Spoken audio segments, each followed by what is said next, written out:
Oke, Assalamualaikum warahmatullahi wabarakatuh. Pertama-tama saya ingin memperkenalkan diri saya terlebih dahulu. Nama saya Irvin Wildan Wijaya dengan NIM 121220038. Saya dari kelas Teknik Kimia B. Di sini saya ingin mereview artikel yang sudah saya baca. Sebelum itu saya berterima kasih banyak kepada Pak Heri selaku dosen kimia analitik yang sudah memberikan tugas mereview jurnal ini. Dan juga saya berterima kasih kepada teman-teman saya yang sudah menemani saya dan membantu saya dalam mencari bahan mereview jurnal ini. Sebenarnya saya juga baru pertama kali melakukan mereview jurnal ini. Ya mohon maaf kalau misalkan masih banyak yang salah, masih banyak kurangnya. Mohon dimaafkan karena saya jujur juga baru pertama kali sih ini. Tapi sebisa mungkin lah saya coba. Oke, langsung saja ya. Sebelum lanjut ke slide selanjutnya, saya memiliki quotes yaitu um, a winner is a dreamer who never give up. Sebuah pemenang adalah pemimpi yang tidak pernah menyerah. Kenapa saya memilih motivasi ini? Karena saya ingin menjadi pemenang. Saya tidak ingin menjadi seorang yang pengecut gitu. Saya ingin mengejar apa yang saya inginkan. Jika saya bermalas-malasan, saya tidak akan mendapatkan apa yang saya inginkan. Jadi saya harus berusaha maksimal agar mendapatkan mimpi itu. Oke, next.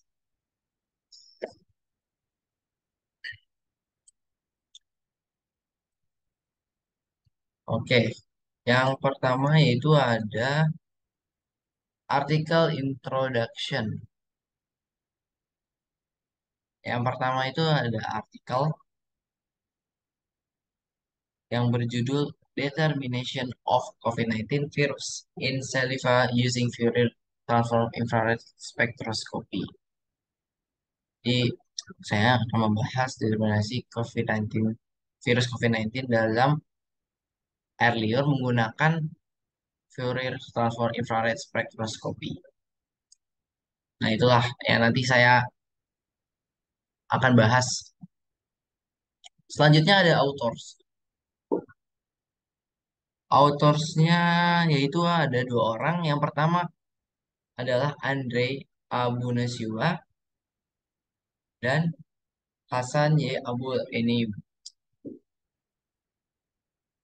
Nah, mereka berdua ini orang-orang hebat, bisa membuat jurnal dan penelitian seperti ini.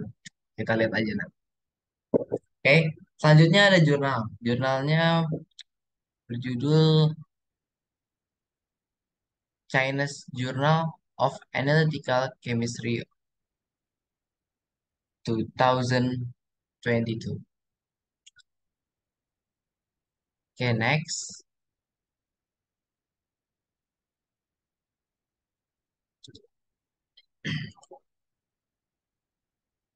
Oke,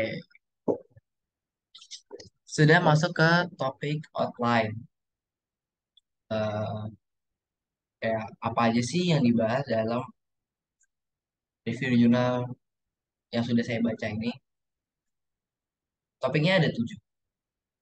Yaitu yang pertama adalah introduction.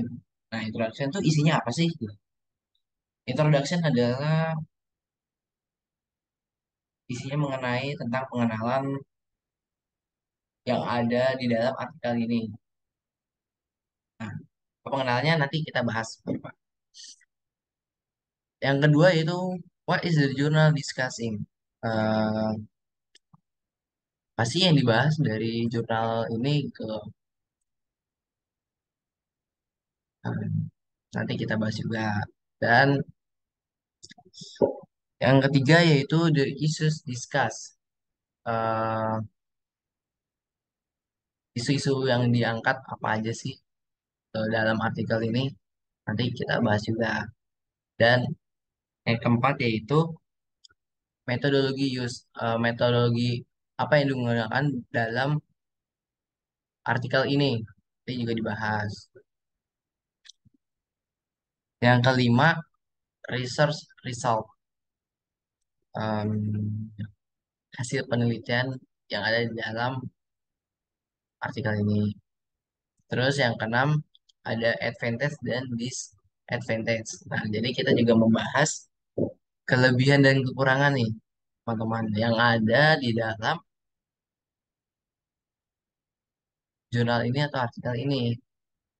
Nanti kita bahas juga. Dan yang terakhir yaitu ada conclusion tentunya atau kesimpulan.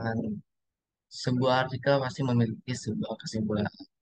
Nanti saya akan ada kesimpulan tersebut. Oke,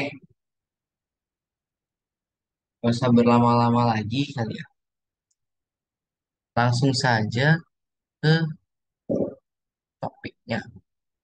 Yang pertama, oke,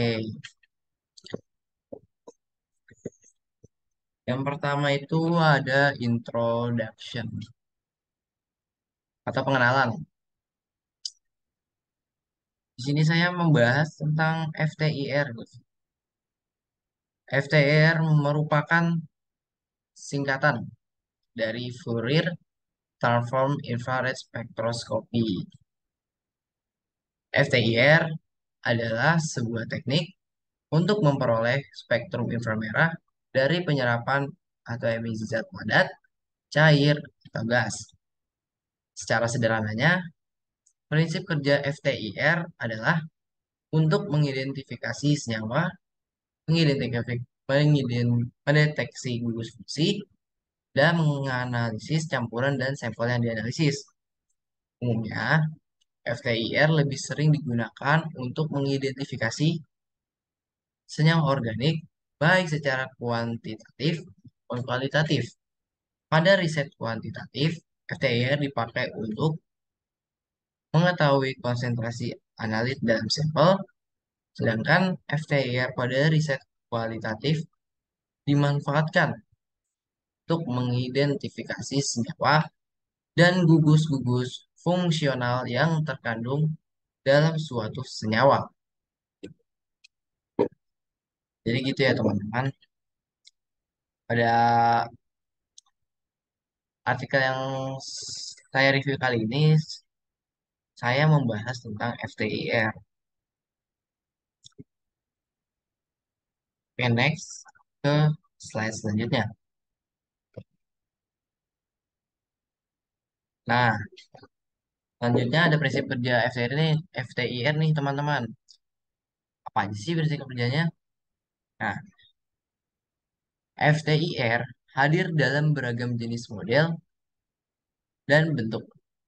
Secara spesifik, tiap model FTIR tentu punya cara kerja masing-masing. Pasti dong, kan karena beragam pasti dia memiliki cara kerja masing-masing. Nggak mungkin cara kerja sama-sama kan. Namun, secara umum, prinsip kerja FTIR tidak jauh berbeda dari satu sama lain. Ya berarti FTIR ini prinsip kerjanya ya hampir-hampir mirip lah. Cuman memang dia cara kerjanya ada beda.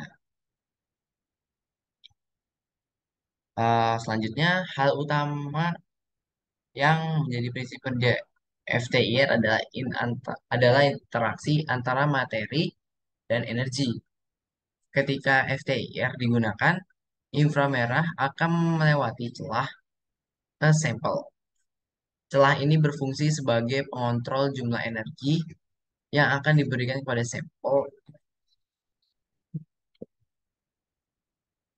Sampel kemudian menyerap beberapa inframerah yang masuk, sedangkan inframerah yang lain tidak terserap, akan dipindah melalui permukaan sampel. Oh, jadi eh, inframerah yang masuk tuh cuma beberapa doang gitu, yang lainnya.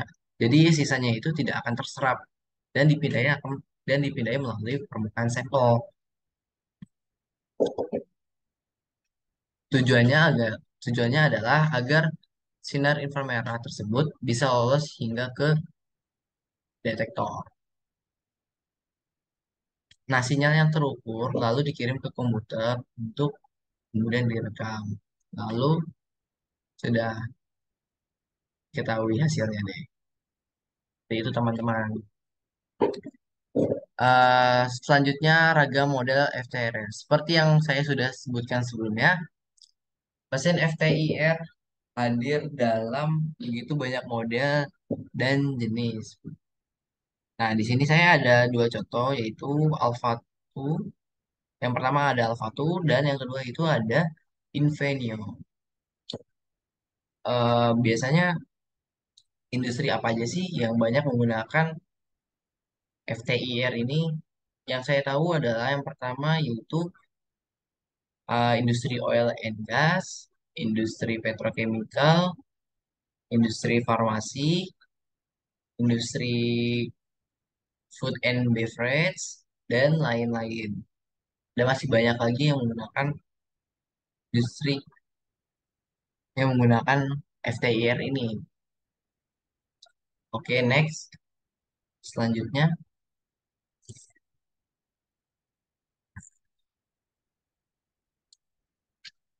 sampailah ke what is the article discussing. Nah, artikel ini membahas apa aja sih? Nah, mari kita bahas. Eh, Artikel ini membahas tentang penggunaan teknologi Fourier Transform Infrared Spectroscopy FTIR dalam deteksi COVID-19 pada air liur. Nah, teman-teman, eh, kenapa sih saya memilih artikel ini gitu? Karena artikel ini sangat sinkron dengan materi yang saya dapat. Dan kebetulan saya mendapatkan materi FTR ini, Fourier Transfer Infrared Spectroscopy. Dan kebetulan artikel ini em, ya, spesifik lah mengenai materi yang saya akan bahas. Ya, saya memilih artikel ini. Oke, selanjutnya artikel ini membahas beberapa metode pengambilan sampel yang berbeda, seperti saliva dan usap hidung. Saliva itu adalah air liur dan membandingkan manfaat penggunaan air liur sebagai media uji infeksi SARS-CoV-2 pada pasien. Oh, jadi pada bahasan kali ini air liur itu digunakan sebagai uji infeksi SARS-CoV-19. Selain itu, artikel ini juga membahas beberapa teknik analitik lainnya seperti regresi linier multivarian atau MLMM, amplifikasi isotermal, dan teknik kromatografi yang dicoba untuk mengembangkan uji serologi seperti immunochromatographic lateral flow assay untuk deteksi COVID-19. Nah, artikel ini juga membahas kelebihan dan kekurangan dari teknologi FTIR dalam deteksi COVID-19 pada air liur serta potensi penggunaannya sebagai metode screening COVID-19 non-invasif dengan sumber daya rendah. Nah, berbicara kelebihan dan kekurangan, kita akan membahas di belakang nanti ya teman-teman. Tenang aja, kita akan bahas juga. Oke, saya ingin membahas artikel ini lebih lanjut, tapi saya ingin membuka word saya atau artikel yang saya baca. Saya akan melakukan stop share terlebih dahulu dan saya akan memasuki word saya yang berisikan artikel yang sudah saya baca. Sebentar ya teman.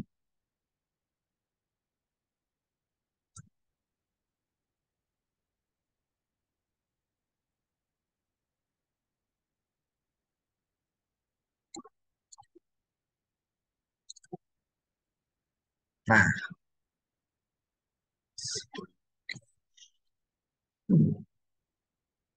sudah muncul ya teman-teman. Nah, yang pertama-tama saya akan membacakan judul apa yang saya baca dalam artikel ini. Judulnya adalah penentuan virus COVID-19 dalam air liur menggunakan spektroskopi inframerah transformasi Fourier. Nah, mungkin emang kalau misalnya diubah ke dalam bahasa Indonesia emang ada aneh ya teman. Mohon dimaafkan. Yang pertama yaitu saya membahas abstraknya terlebih dahulu. Penyebaran yang cepat dari sindrom parah coronavirus itu atau SARS-CoV-2 telah menyebabkan penyakit coronavirus 2019 atau COVID-19 pandemi di seluruh dunia, termasuk di negara kita sendiri atau di Indonesia. Ilmuwan dan peneliti di seluruh dunia mempelajari berbagai metode untuk mempercepat hasil pengujian. Dalam ulasan ini, menyajikan beberapa maka terpenting terkait penentuan COVID-19 dalam air liur menggunakan teknik spektroskopi inframerah transformasi Fourier atau yang dalam bahasa Inggrisnya FTIR.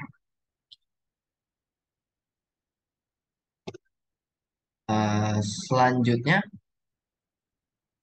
yaitu perkenalan.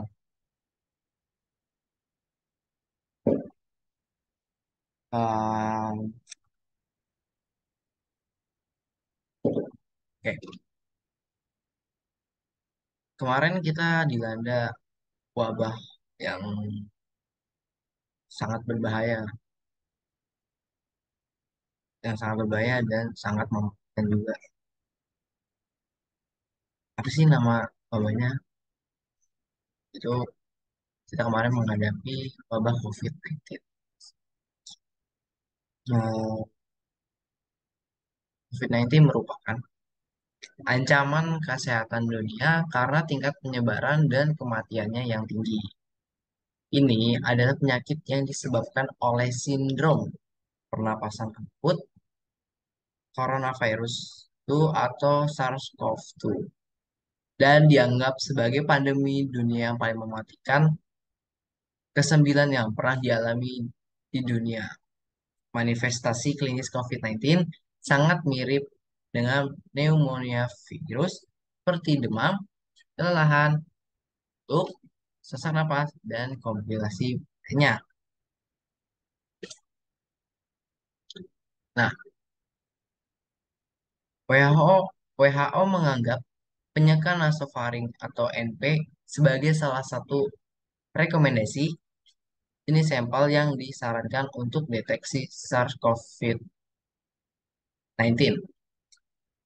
Dalam keadaan ini, sangat penting untuk mengembangkan teknik analitik tertentu yang dapat digunakan untuk screening dan diagnosis virus secara cepat, serta terapi yang efektif dan non-invasif. Nah, ilmuwan dan peneliti dari seluruh dunia juga mempelajari berbagai teknik untuk mempercepat hasil pengujian. Selanjutnya, penyeka pernapasan bagian atas atau nasofaringel, orofaringel, mid-turbinate, dan anterior nares pada awalnya digunakan untuk mendeteksi SARS-CoV. Nah, penyeka pernapasan bagian atas itu yang biasa kita tahu tuh adalah swab test ya teman-teman, yang dimasukin ke dalam hidung. Tetapi beberapa penelitian menunjukkan bahwa air liur adalah alternatif yang lebih baik karena untuk kemudahan pengumpulan, kemampuan untuk dikumpulkan dalam tabung steril, bebas nuklease, dan kemampuan stabil pada suhu kamar untuk waktu yang lama tanpa aditif stabil. Selain itu, air liur menunjukkan pelepasan virus dari kelenjar ludah dan saluran pernapasan atas dan bawah. Plus, ada penelitian yang membuktikan air liur sebagai cairan biologis yang baik untuk pengujian karena bersentuhan dengan mukosa mulut dan kelenjar ludah ya teman-teman. Dan dia memiliki ekspresi yang tinggi. Oke, oke. Selanjutnya di sini ada gambar yang pertama ya. Gambar ini menunjukkan kasus awal COVID-19 mengelompok di sekitar pasar Guanan atau yang dulu ah, oh ya yang berada di China. Em, Kenapa bisa secepat itu ya? Karena memang mungkin di pasar tersebut tuh sangat ramai penduduk. Jadi apa ya? Sangat gampang tersebar gitu loh untuk menyebarkan virus tersebut. Nah, selanjutnya ada gambar yang kedua. Nah, gambar dua ini menjelaskan tentang persentase hasil positif SARS-CoV-2 COVID-19 menggunakan sampel air liur dan nasofaring atau orofaring A. Jadi pada gambar dua ini menjelaskan perbandingan antara eh, persentase positifnya antara air liur dan nasofaring ini, gitu. Nah, kita bisa melihat ya dari grafik. Nah, kita bisa lihat dari grafik ya ini ya teman-teman. Nah, descent symptom onset. Nah, setelah mengalami gejala beberapa hari itu. Nah, persentasenya itu lebih besar menggunakan air liur teman dibandingkan menggunakan nasofaring. Karena apa? Nah, dibahaslah di sini. Reseptor ACE itu,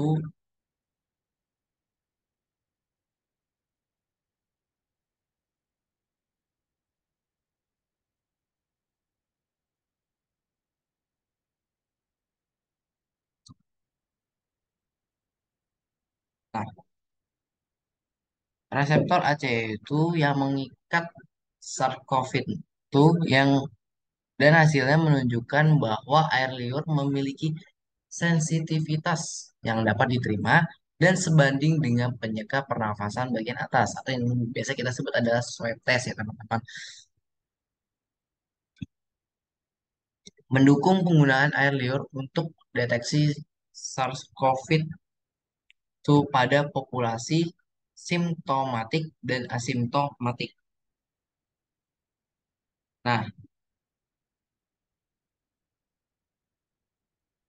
pasti teman-teman bertanya-tanya, apa sih reseptor AC itu? Nah, di sini saya ingin menjelaskan arti dari reseptor AC itu. AC itu adalah singkatan dari angiotensin converting enzyme tuh, yang artinya adalah enzim yang menempel pada permukaan luar atau membran sel-sel di beberapa organ seperti paru-paru, arteri, jantung, ginjal, dan usus. ACE itu bekerja mengkatalisis perubahan angiotensin 2 atau suatu vasokonstriktor peptida menjadi angiotensin 1 sampai 7 atau suatu vasodilator. Oke, saya lanjut. Hasil yang diperoleh membuktikan bahwa ketika menggunakan air liur untuk screening di komunitas atau rumah sakit, keandalan tes sama dengan usap hidung dalam mendeteksi kasus yang terinfeksi dan memiliki potensi besar untuk sensitivitas yang lebih tinggi. Nah, reseptor ACE itu yang diikat dan digunakan oleh SARS-CoV-2 sebagai titik masuk utama ke mucosa mulut, terutama di lidah, memungkinkan deteksi virus dalam air liur yang menunjukkan bahwa COVID-19 memiliki pengaruh yang lebih besar untuk menargetkan kelenjar ludah secara lebih selektif dan menunjukkan muatan RNA virus yang tinggi sebelum manifestasi cedera paru-paru. Oke, teman-teman. Selanjutnya adalah em, ke aplikasi Fourier Transform Infrared Spectroscopy dalam deteksi COVID-19 pada air liur. Mengingat air liur adalah prosedur non-invasif dan dalam hal kandungan informasi tidak kalah dengan cairan biologis lainnya seperti urin, darah, empedu, dan lain-lain. Nah, dalam penelitian ini dicoba untuk mendapatkan respon yang tepat terhadap SARS-CoV-2 dan dengan cara ini untuk mewujudkan metode yang sederhana dan kuat untuk screening air liur COVID-19 menggunakan ATR FTIR. Nah, selanjutnya, nah di sini ada gambar yang ketiga yaitu gambar ini menjelaskan contoh spektrum FTIR untuk sampel sampel air liur. Nah, saya ingin menjelaskan sedikit tentang gambar tiga ini, teman-teman. Nah, gambar tiga ini dijelaskan pada, nah, nah, pada gambar tiga disajikan spektrum FTIR liur untuk orang sehat.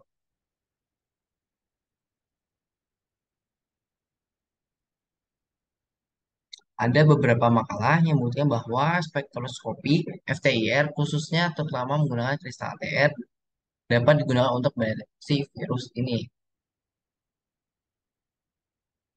Selanjutnya, gambar yang keempat.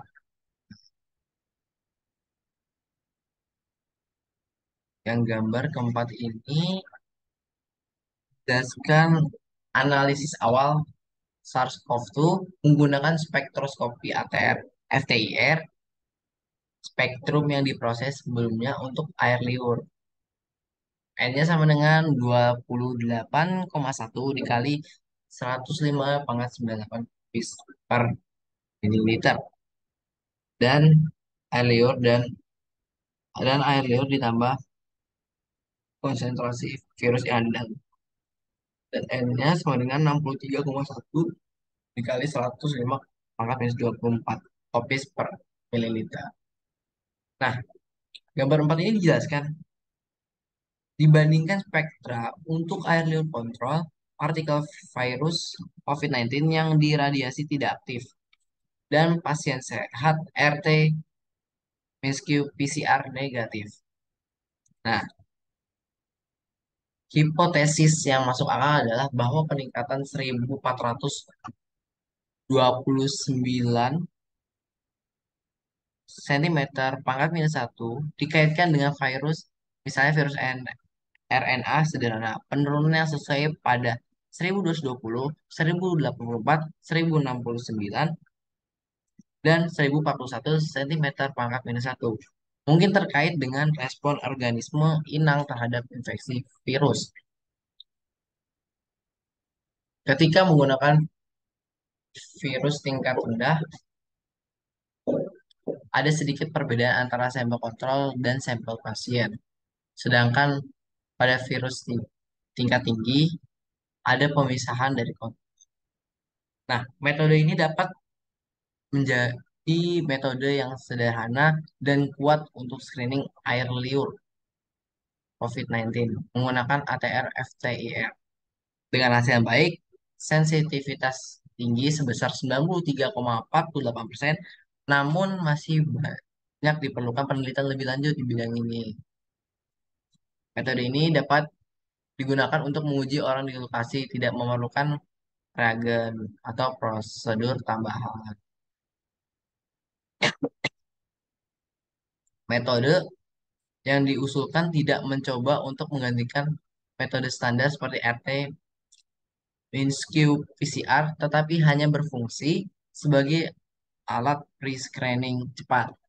Dalam penelitian lain, upaya dilakukan untuk menetapkan sinyal spesifik dalam analisis air liur oleh ATR untuk menentukan dengan cara ini. Sidik jari, sidik jari biologi COVID-19 yang cocok untuk diagnosis melalui model regresi linear multivariat atau MLRM. Nah, MLRM ini adalah metode analitik yang lain ya teman-teman.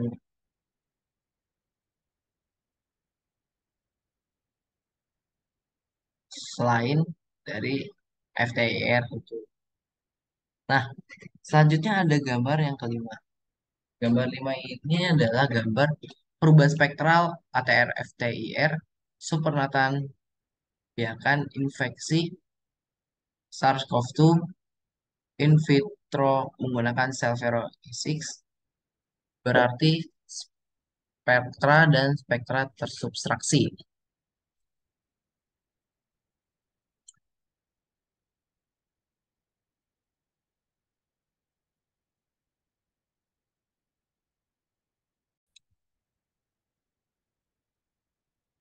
Oke, saya lanjut.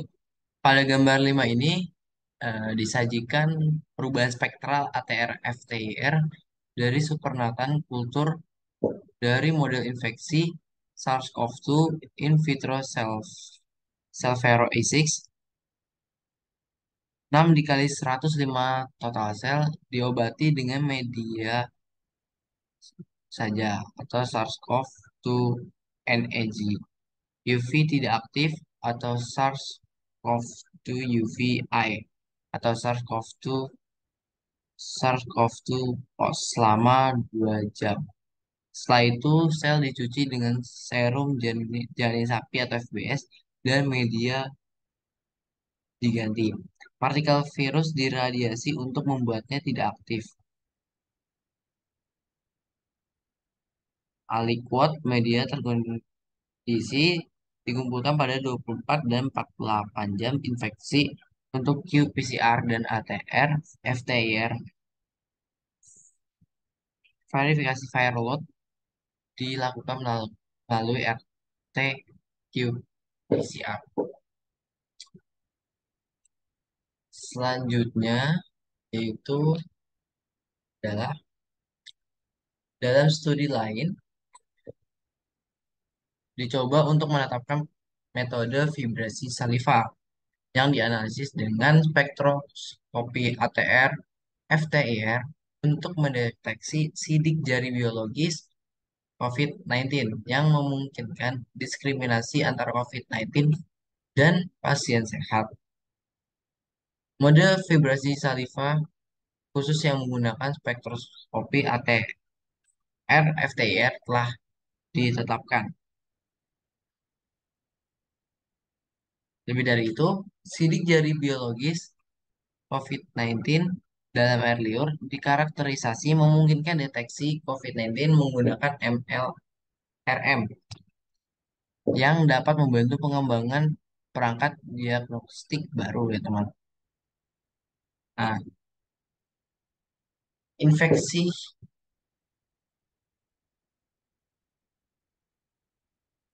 infeksi SARS-CoV-2 menyebabkan antibodi imunoglobulin M, imunoglobulin G, dan imunoglobulin A. Sehingga perlu dilakukan evaluasi konsentrasi antibodi tersebut di antara kelompok COVID-19 dan kelompok sehat. Untuk tujuan tersebut, area terintegrasi dinilai pada area 1420 sampai 1289 cm pangkat minus 1 dan 1160 sampai 1008 cm pangkat minus 1 untuk mengevaluasi area IgM 1560 sampai 1464 cm pangkat 1 yang sesuai dengan imunoglobulin G dan terakhir area pada 1285 sampai 1237 cm per min 1 berhubungan dengan imunoglobulin A.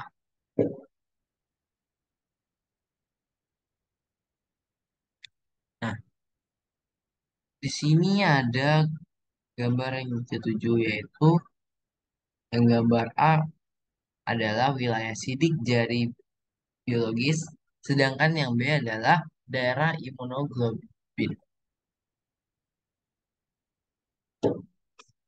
Nah, saya ingin menjelaskan eh, pengertian imunoglobulin G, imunoglobulin M, imunoglobulin A. Nah, yang pertama yaitu imunoglobulin A. Imunoglobulin A memiliki peran untuk menandakan adanya reaksi alergi dalam tubuh.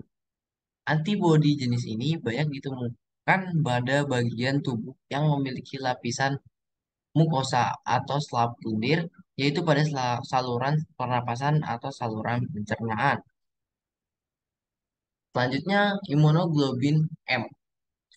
Imunoglobulin M, antibodi ini bereaksi dengan virus atau bakteri yang baru pertama kali menyerang tubuh kamu sebagai benteng pertahanan paling pertama untuk melawan virus atau bakteri. Nah, jadi imunoglobulin M ini yang menerima pertama pertama kali, teman-teman. Kalau misalkan adanya virus yang mau masuk ke dalam tubuh kalian. Ketika dalam tubuh kamu terdeteksi imunoglobulin M yang tinggi, artinya adanya bakteri atau virus yang sedang berada di dalam tubuh kalian. Selanjutnya, yang terakhir yaitu ada imunoglobulin G. Antibodi ini melindungi tubuh dari infeksi dengan cara mengingat kuman yang telah dihadapi sebelumnya. Jika kuman tersebut kembali, sistem kekebalan tubuh ini akan menyerang mereka.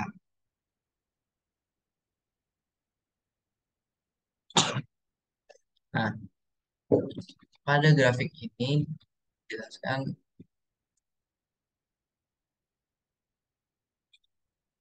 secara komparatif spektrum FTIR. Nah, pada gambar 7A ini dijelaskan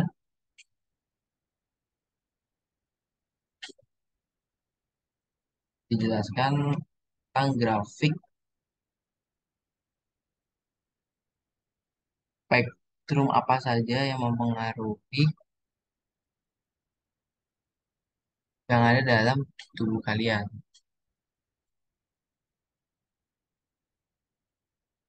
Nah, pada gambar 7A disajikan secara komparatif spektrum FTIR pasien sehat dan COVID-19 di wilayah sidik jari.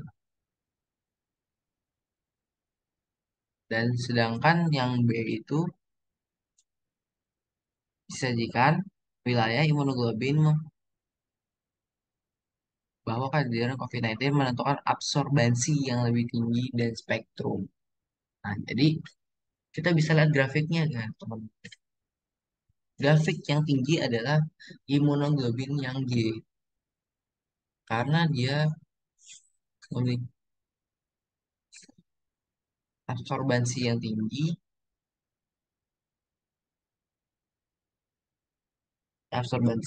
tinggi, dan yang ada di dalam spektrum. Jadi yang dipakai adalah imunoglobin G.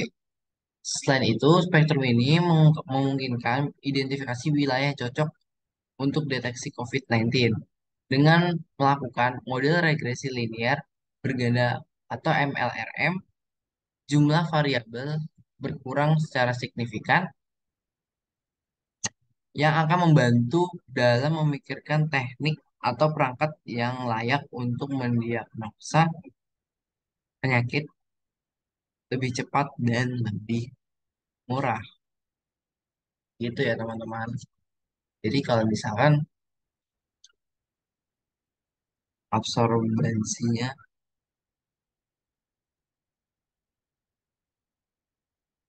jadi imunoglobin ini lebih peka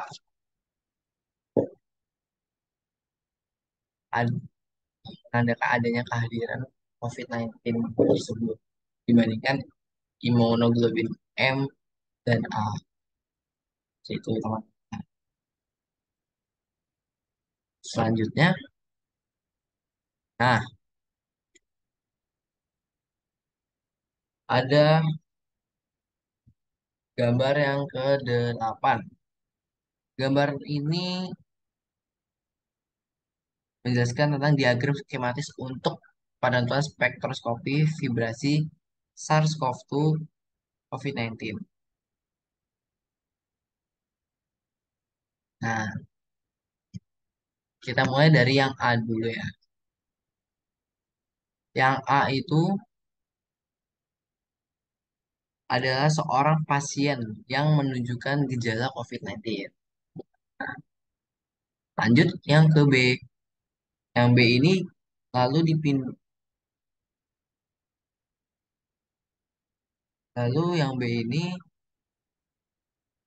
airnya dipindahkan ke dalam wadah yang berisi media transfer virus atau yang disingkat VTM. Selanjutnya,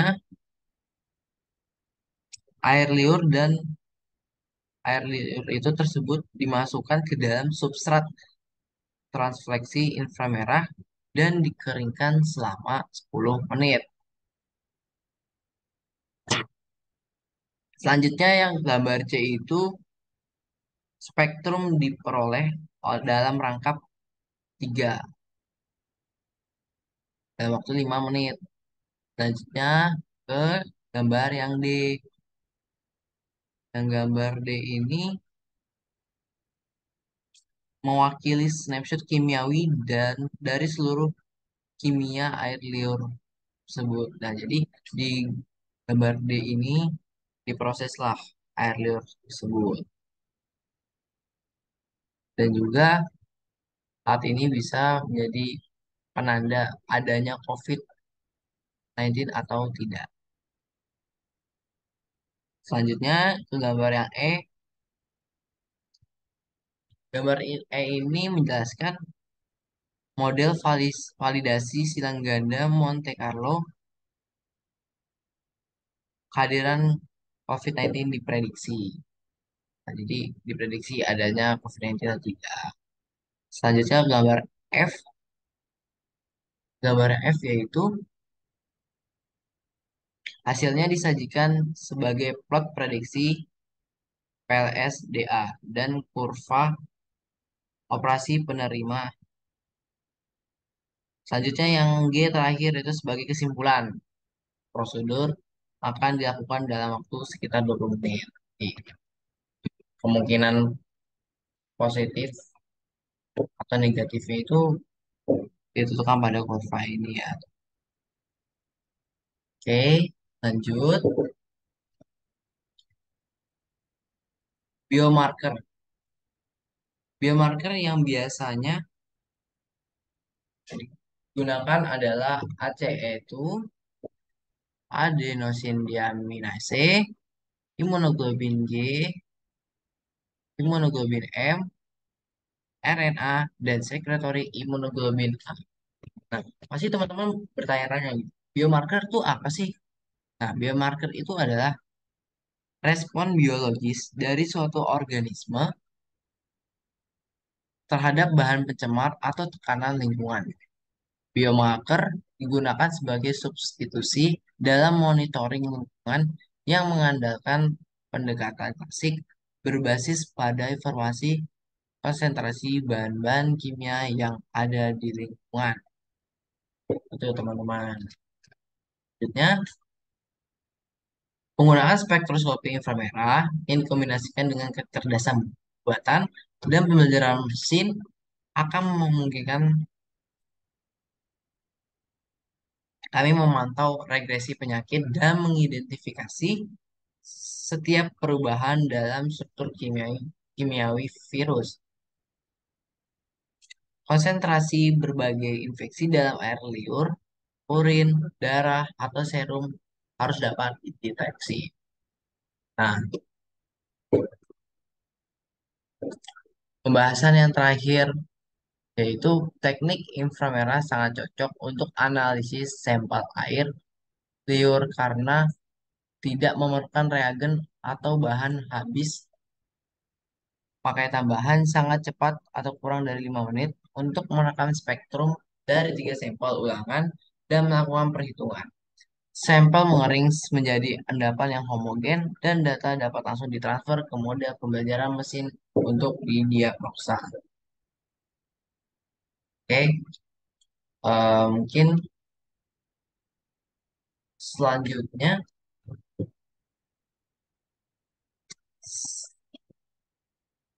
nah karena di sini ada kesimpulan, nah, tapi kesimpulan saya akan bahas di PPT saya.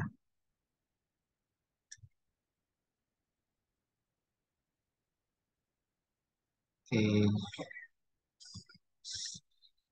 selanjutnya saya akan ganti Word ke PPT. Saya akan melakukan stop share screen.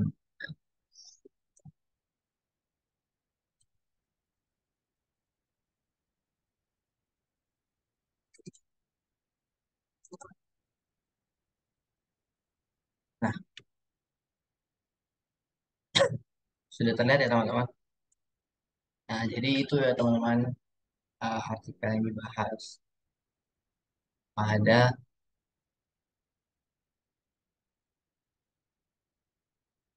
materi FTIR ini. Selanjutnya, yang kedua ini adalah, yang ketiga maksud saya, the issues discussed. Masalah yang diangkat dalam artikel ini tuh apa sih? Nah, penelitian yang diangkat pada artikel ini membahas tentang teknik analitik untuk screening dan diagnosis virus, khususnya COVID-19. Beberapa masalah yang dibahas antara lain adalah pengembangan teknik analitik tertentu yang dapat digunakan untuk screening dan diagnosis virus secara cepat, serta teknik pengambilan sampel yang lebih baik seperti menggunakan air liur sebagai alternatif dari penyekap pernapasan bagian atas. Selanjutnya, nah, selanjutnya adalah metodologi use. Metodologi apa yang digunakan dalam artikel ini? Artikel ini tidak membahas satu penelitian spesifik, melainkan membahas tentang teknik analitik yang dapat digunakan untuk screening dan diagnosis virus, khususnya COVID-19. Beberapa teknik analitik yang dibahas dalam jurnal ini antara lain adalah Fourier Transform Infrared Spectroscopy atau FTIR dan regresi linear multivariate MLRM. Nah, selain itu, jurnal ini juga membahas tentang mekanisme pengawasan untuk pneumonia dengan etiologi yang tidak diketahui dan teknik pengambilan sampel yang lebih baik seperti menggunakan air liur sebagai alternatif dari penyangka pernapasan bagian atas atau yang biasa kita sebut dengan swab test. Nah, next yaitu what are the goals surveillance mechanism for pneumonia of unknown etiology. Mungkin teman-teman bertanya-tanya, apa sih tujuan dari mekanisme pengawasan untuk pneumonia dengan etiologi yang tidak diketahui? Nah, tujuannya adalah untuk memungkinkan untuk memungkinkan identifikasi patogen baru secara tepat waktu seperti yang terjadi pada wabah sindrom pernapasan akut atau SARS tahun 2003 dan 2019 nCoV. Hal ini dijelaskan pada halaman 1 dari artikel di mana mekanisme pengawasan ini ditetapkan setelah wabah SARS tahun 2003 dengan tujuan untuk mengidentifikasi patogen baru secara cepat dan akurat. Dengan adanya mekanisme pengawasan ini diharapkan dapat dilakukan deteksi dini terhadap penyakit-penyakit menular yang muncul baru dan mencegah penyebarannya ke wilayah lain. Nah, jadi itu teman-teman. Selanjutnya, membahas research result. Research results adalah hasil penelitian. Beberapa hasil yang dibahas dalam artikel ini antara lain adalah pengembangan teknik analitik tertentu yang dapat digunakan untuk screening dan diagnosis virus secara cepat, serta teknik pengambilan sampel yang lebih baik seperti menggunakan air liur sebagai alternatif dari penyangka pernafasan bagian atas atau swab test. Selain itu, artikel ini juga membahas tentang beberapa biomarker, teman-teman, yang saya sudah bahas tadi, yang digunakan dalam deteksi COVID-19 seperti ACE itu adenosin, deaminase, imunoglobulin G, imunoglobulin M, RNA, dan sekretory imunoglobulin A. Itulah hasil penelitian yang sudah saya baca. Selanjutnya, the advantage in this article. Nah, ini yang tadi saya bilang, saya akan membahas kelebihan dan kekurangan pada artikel ini. Yang pertama, saya akan membahas kelebihan terlebih dahulu. Nah, beberapa kelebihan yang dibahas dalam jurnal ini antara lain adalah yang pertama yaitu teknik analitik yang dibahas dalam artikel ini seperti FTIR dan MLRM dapat digunakan untuk screening dan diagnosis virus secara cepat dan akurat. Penggunaan air liur. Yang kedua yaitu penggunaan air liur sebagai alternatif dari penyangga pernapasan bagian atas dapat menjadi teknik pengambilan sampel yang lebih baik karena prosedurnya non-invasif dan tidak memerlukan keterampilan khusus. Yang ketiga, metode screening COVID-19 non-invasif dengan sumber daya rendah seperti teknologi ATR FTIR dengan pengumpulan air liur sendiri memberikan prosedur pemrosesan sampel yang sederhana cepat, dan aman secara hayati, yang berpotensi tinggi sebagai metode screening COVID-19 non-invasif dengan sumber daya rendah. Yang keempat, yaitu kesederhanaan metode ini berarti hanya keterampilan dasar yang diperlukan untuk melakukan tes yang akan memenuhi kebutuhan global untuk pemeriksaan cepat COVID-19 di berbagai lokasi, seperti bandara dan tempat umum lainnya.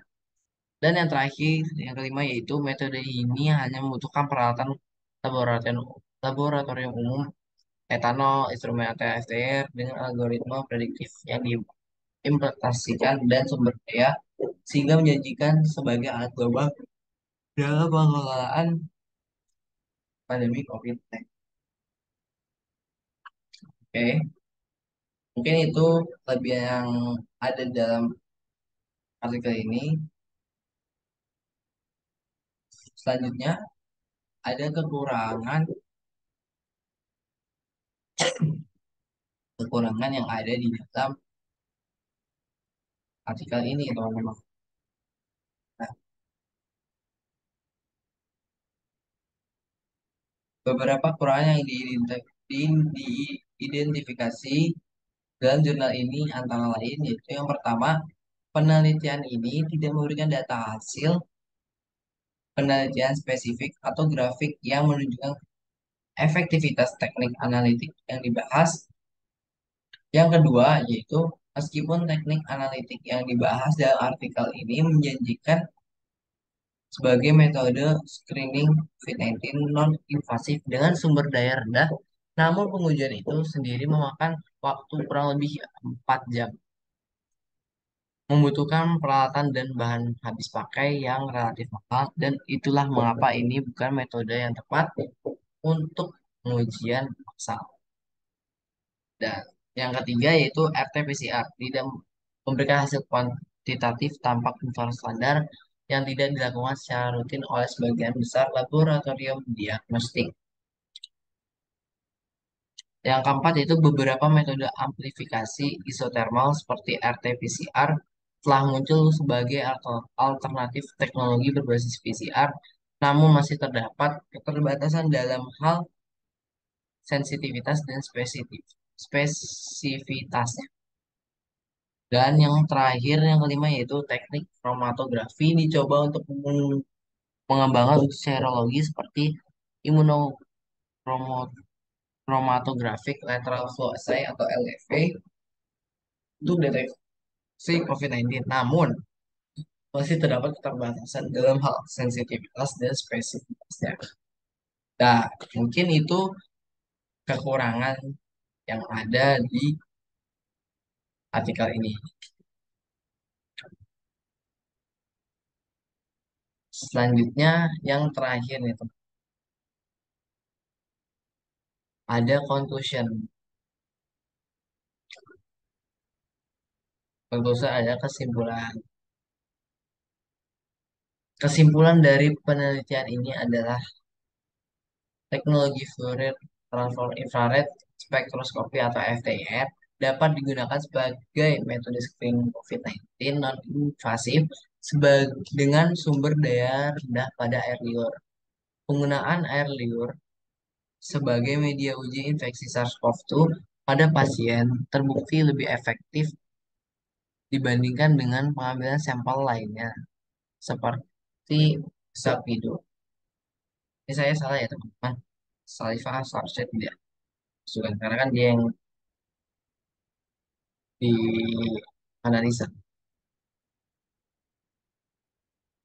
Selain itu, teknik analitik lainnya seperti regresi linear multivariat atau MLRM, amplifikasi isotermal, dan teknik kromatografi juga dicoba untuk mengembangkan serologi seperti immunochromatografic lateral flow assay atau LFA untuk deteksi COVID-19. Namun, pengujian FTIR memakan waktu 4 jam, membutuhkan peralatan dan bahan habis pakai yang relatif mahal, sehingga bukan metode yang tepat untuk pengujian massal. Jadi, FTIR ini nggak bisa untuk pengujian massal itu. Kalau untuk pengujian perorangan individu itu oke. Oke. Nah, kita masih ada beberapa pertanyaan nih teman-teman yang sudah aku buat yang harus dipertanyakan dalam artikel ini ya teman-teman. Nah, pertanyaannya adalah why is saliva considered a better alternative to upper respiratory swabs? Mengapa air liur dianggap sebagai alternatif yang lebih baik untuk dari dari untuk penyakit pernapasan bagian atas atau yang disebut dengan swab test. Menurut informasi yang sudah saya baca pada halaman 1 dari artikel, air liur dianggap sebagai alternatif yang lebih baik daripada penyeka pernapasan bagian atas. Nah, karena beberapa alasan yaitu yang pertama kemudahan pengumpulannya. Pengambilan sampel air liur lebih mudah dilakukan daripada pengambilan sampel dari penyeka pernapasan bagian atas. Nah, kenapa gampang? Karena kan air liur sendiri itu kan gampang dikeluarkan ya teman-teman. Gampang dikumpulnya tinggal kita buang air liur aja. Jadi sangat mudah. Yang kedua yaitu kemampuan untuk dikumpulkan dalam tabung steril. Air liur dapat dikumpulkan dalam tabung steril untuk kemudian diuji tanpa risiko kontaminasi. Nah, kalau menggunakan air liur ini bisa dikumpulkan teman-teman. Yang ketiga yaitu bebas nuklease. Air liur tidak mengandung enzim nuklease yang dapat merusak asam nukleat virus, sehingga memungkinkan deteksi virus yang lebih akurat. Dan terakhir yang keempat yaitu kemampuan kemampuan stabil pada suhu kamar untuk waktu yang lama tanpa aditif penstabil. Jadi, air liur dapat disimpan pada suhu kamar selama beberapa waktu tanpa aditif penstabil, sehingga memudahkan transportasi dan pengujian sampel. Nah, mungkin itu ya teman-teman. Oke, next. Ini adalah pertanyaan pertanyaan terakhir yang saya